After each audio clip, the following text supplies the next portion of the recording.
P लूं तो रोज वजू टूट जाएगा या नहीं टूटेगा?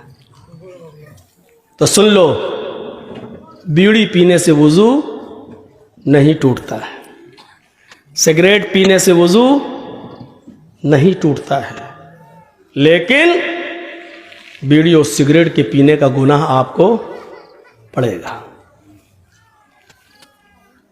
और बात खुलकर कह दूं, शराब पीने से भी वजू नहीं टूटेगा।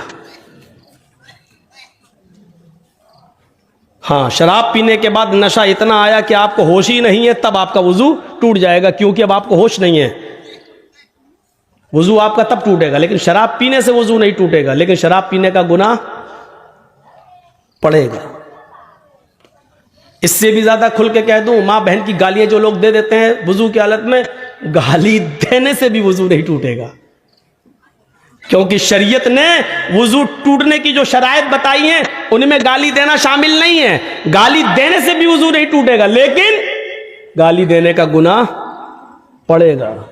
हाँ, ऊंट का गोश्त खाने से वजू टूट जाएगा। सारी कोई भी चीज खाइए, किसी भी चीज के खाने से वजू नहीं टूटेगा, लेकिन ऊंट का गोश्त खाने से वजू टूट जाएगा। यह हदीस है।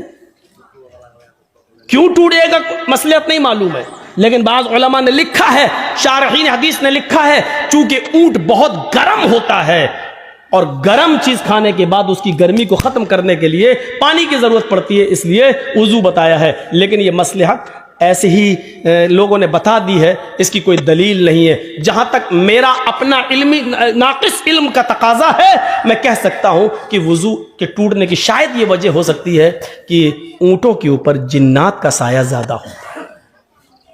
ऊंट के ऊपर अक्सर जिन्नात का साया ज्यादा होता है, और जिन्नात आग से पैदा होते हैं, इसलिए आग को बुझाने के लिए पानी की जरूरत पड़ती है। इसलिए ऊंट को खाकर, उसका गोश्त खाकर कहीं ऊंट के ऊपर जो सवार जिन्नात, उसका असर आपके ऊपर ना आ जाए, इसलिए उस जिन्नात के असर को खत्म करने के लिए वजू की जरूरत है। वजू बना लेंगे तो असर खत्म हो जाएगा, शायद इसलिए वजू बताया हो। लेकिन वजह कुछ भी हो, सच यह है कि ऊंट का गोश्त खाने से वजू टूट जाता है। हमें वजू बनाना है ऊंट का गोश्त खाकर। मसलन हम बावजू हैं, किसी ने ऊंट का गोश्त दे दिया, हमने खा लिया, अब हमारा वजू नहीं रहा, अब हमें नमाज पढ़ना है तो वजू बनाना पड़ेगा। मसलहत कुछ भी हो, हमें यह हुक्म मानना है, क्योंकि जनाब मोहम्मद रसूलुल्लाह सल्लल्लाहु अलैहि वसल्लम ने फरमाया है। तो यह मुर्गी खाइए, बकरी खाइए, गाय खाइए, भैंस खाइए, जितने हलाल जानवर खाइए, बावजू है, आपका वजू नहीं टूटेगा। लेकिन ऊंट का गोश्त खाएंगे, उसके बाद वजू आपका टूट जाएगा। और चीजों से वजू नहीं टूटेगा। गाली आप दे रहे हैं, नहीं टूटेगा वजू, लेकिन हाँ, गाली देने का गुनाह पड़ेगा। अब सवाल ये कि हमने किसी को गाली दी, तेरी माँ का तेरी, अब गाली देने के बाद वजू है, अब हम नमाज पढ़ने जाएं, हाँ जा सकते हो। मौलाना साहब गाली दी तो अब क्या करोगे? गाली दी तो दोबारा वजू बनाओगे?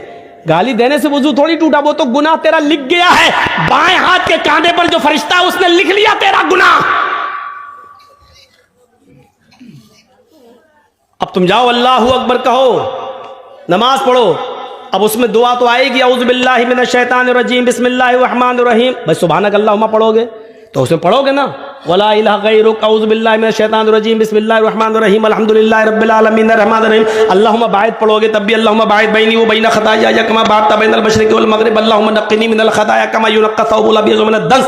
ये पूरी दुआ पढ़ोगे, उसके बाद पढ़ोगे औज़ु बिल्लाहि मिनश शैतानिर रजीम बिस्मिल्लाहिर रहमानिर रहीम। जहां आपने गाली दी, औज़ु बिल्लाहि मिनश शैतानिर रजीम पढ़ने के बाद आपने उस असर को खत्म कर दिया, लेकिन गाली देने का गुनाह आपको पड़ेगा। तो मेरे भाइयों, इस बात को याद रखिएगा। मसले हैं ये छोटे छोटे, इनको अपने जहन में रखिएगा। हर हराम चीज नापाक नहीं होती है, मसला याद रखिएगा। हर हराम चीज नापाक नहीं होती है। मसलन हम नमाज पढ़ने के लिए जा रहे हैं, अचानक कोई आदमी शराब पी रहा और शराब की बोतल से शराब गिरी और मेरे कपड़ों पे गिर गई। अब शराब हमारे कपड़ों पे लगी हुई है, क्या इस शराब से हमारा कपड़ा नापाक हो जाएगा? क्या हम धोएंगे उसके बाद जाएंगे नमाज पढ़ने के लिए? तो मसला याद रखिए मेरे भाइयों, शराब हराम तो है लेकिन नापाक नहीं है।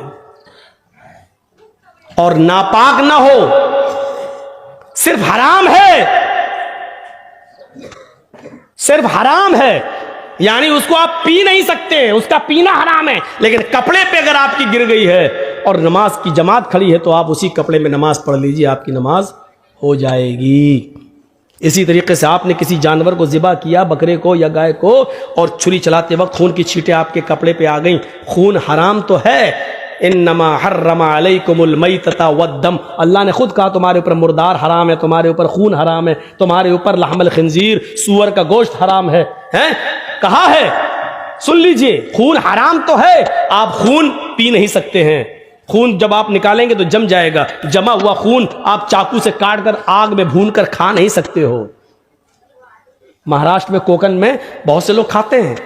भैंस काटी, कोई भी कुत्ता काटा, कुछ भी काटा तो खूब ब्लड जो निकला उसको एक प्लेट में जमा किया, उसको जमाया, चाकू से काटा और पनीर की तरह हो जाता है वो, चाकू में लगाया, आग में भूना और खा रहे हैं उसको। तो खून खाना और खून पीना हराम है, लेकिन नापाक नहीं है। नापाक की दलील चाहिए, नापाक नहीं है। हर हराम चीज नापाक नहीं होती है। कपड़े पे गिर जाए तो आप नमाज पढ़ सकते हैं, आपकी नमाज हो जाएगी। बहुत सी चीजें पाक होती हैं लेकिन गंदगी में शामिल हैं। गंदगी में शामिल है नाक। नाक क्या है? कोई आदमी नाक चाट लेगा? नहीं, लेकिन पाक है। अगर नमाज की हालत में हम छीके हूं और पूरी भर गई नाक, तब आप क्या करेंगे? आपके पॉकेट में रुमाल हो, निकालिए, पोंछिए, रुमाल जेब में रख दीजिए। वही रुमाल है, नाक उसमें भर ली है और उसी रुमाल को आपने जेब में भर लिया, आप नमाज पढ़ सकते हैं। रुमाल नहीं है तो आप क्या करेंगे? कुर्ता उठाइए, कुर्ते में पोंछ लीजिए, क्योंकि आपके नाक पे लगी हुई है। क्या करेंगे आप? कुर्ता उठाइए, पोंछ लीजिए और आप उसी में नमाज पढ़ेंगे।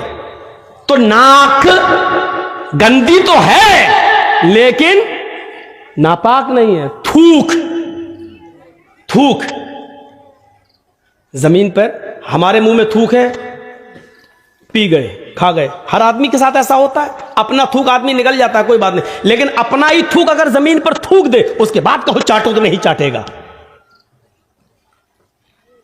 हम खांसे, बलगम आ गया, अब बलगम क्या करे? रुमाल नहीं है, दामन में पोंछ लिया, नमाज पढ़ रहे हैं। ये गंदा तो है लेकिन नापाक नहीं है। याद रखिए, हर हराम चीज नापाक नहीं होती है। कुत्ता हराम भी है और नापाक भी है।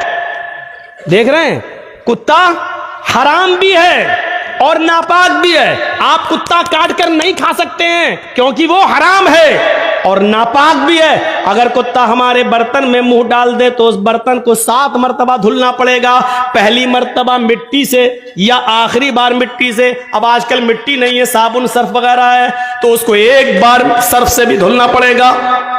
7 बार बर्तन को धुलना है, पहली बार या आखिरी बार सर्फ से या मिट्टी से उसको धुल लीजिए। देखिए, कुत्ता नापाक भी है और हराम भी है, लेकिन बिल्ली हराम है लेकिन नापाक नहीं है। गोश्त दोनों का हराम है। देख रहे हैं आप, ना आप कुत्ता खा सकते हैं ना आप बिल्ली खा सकते हैं, लेकिन एक चीज हराम के साथ साथ नापाक भी है और दूसरी चीज हराम तो है लेकिन नापाक नहीं है। अल्लाह के रसूल ने बिल्ली को काटना और ज़िबा करके उसका गोश्त खाना हराम बताया है, लेकिन जब अल्लाह के नबी वुजू बनाते थे तो बिल्ली आपके पास चली आती थी। आप जिस लोटे से वुजू बना रहे हैं पानी से, बिल्ली की जबान निकली, आप उसी लोटे को टेढ़ा कर देते थे, बिल्ली उसी लोटे से पानी पी लिया करती थी। और बिल्ली के झूठे पानी से अल्लाह के रसूल वुजू बना लिया करते थे और वुजू बनाकर आप मस्जिद में नमाज भी पढ़ने जाते थे। कुत्ता नापाक इतना कि उसके झूठे को 7 बार धुलना पड़ रहा है, और बिल्ली हराम के साथ साथ नापाक नहीं है, इतनी पाक कि उसका झूठा पानी अल्लाह के रसूल से वुजू बना के नमाज भी पढ़ने जा रहे हैं। तो याद रखिए, हर हराम चीज नापाक नहीं होती है, लिहाजा हराम चीज का खाना हराम है, लेकिन कपड़े में अगर लग जाए, अब वो स्प्रे होता है, स्प्रे परफ्यूम होता है ना, लोग कहते हैं इसमें अल्कोहल है। अल्कोहल, अरे जब शराब नापाक नहीं है तो अल्कोहल कैसे नापाक हो जाएगा? अल्कोहल पीना हराम है, अल्कोहल खाना हराम है।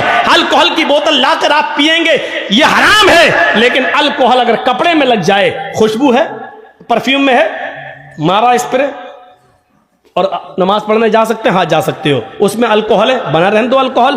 अल्कोहल तो फौरन उड़ जाता है, जैसे ही आपने मारा स्प्रे, स्प्रे की खुशबू आपके उस पे आई और अल्कोहल उड़ जाता है। अल्कोहल रुकता नहीं है। होम्योपैथिक मेडिसिन में अल्कोहल डाला जाता है, और जब अल्कोहल जब आप ऐसे पकड़ेंगे और पानी में बूंद डालेंगे, होम्योपैथिक ड्रॉप्स डालेंगे, लिक्विड होम्योपैथ, तो वो अल्कोहल उड़ता